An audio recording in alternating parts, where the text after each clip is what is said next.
प्रस्ताव करती है कि वह राज्य स्तरीय सभी प्रकार की नियुक्तियों में डोमिसाइल नीति को लागू करे। यह मामला कल ही विधानसभा में आया था और जो जवाब था वही जवाब यहाँ भी आएगा। और आदरणीय विजय बाबू जहाँ उपस्थित है तो हम तो जान ही रहे हैं कि क्या होना है। लेकिन एक आग्रह है कि पूरे देश में सभी राज्यों ने कुछ ना कुछ इस प्रकार की व्यवस्था की है कि दूसरे राज्य के लोगों को रोका जाए। उड़ीसा में, मध्य प्रदेश में, छत्तीसगढ़ में, महाराष्ट्र में आपके यहाँ के लोग वहाँ शिक्षक नहीं बन सकते हैं। और पहले भी माननीय मुख्यमंत्री जी ने जितनी बहालियां की है, एक कीर्तिमान स्थापित करने का काम किया है। इसके लिए माननीय मुख्यमंत्री जी बधाई के पात्र है, धन्यवाद के पात्र है। लेकिन अगर शिक्षकों की बात करें तो पहले आप ही ने अपॉइंट किया, तो उसमें आर्टिकल 243G के तहत जब अपॉइंट किया तो सभी लोगों को रोक दिया और अपने राज्य के लोगों को नौकरी दी। अब आप 309 के तहत सीधे आप अपॉइंट कर रहे हैं तो आपने रास्ता खोल दिया है। और एक राज्य के लोग बड़ी संख्या में 50,000 से ज्यादा लोग यहाँ अपॉइंट हो गए हैं।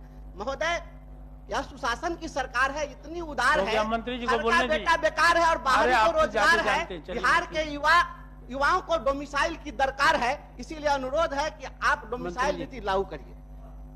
महोदय, अभी भी जो यहाँ बिहार में भी जो नियम है उसके हिसाब से लगभग 60% सीटों पर, और वो ऐसे कि जितने आरक्षित वर्ग की सीटें हैं महोदय, उस पे डोमिसाइल नीति लागू है। और आप जानते हैं कि 60% आरक्षण है विभिन्न श्रेणियों के लिए, तो उतना तो लागू है।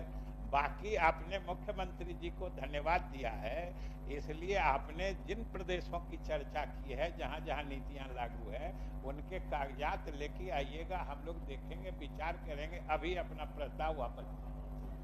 ठीक है, वापस महोदय, मैं आपके आसन के निर्देश के आलोक में इसको वापस लेता हूं, लेकिन मैं माननीय मंत्री जी से कहना चाहता हूं कि महोदय वहाँ लोग अपॉइंट करते हैं और अपॉइंट करने के साथ ही अपॉइंट करते हैं और अनुभव के आधार पर फिर जो उन लोगों को एब्जॉर्ब कर लेते हैं, तो ये व्यवस्था यहाँ लागू कर दीजिए।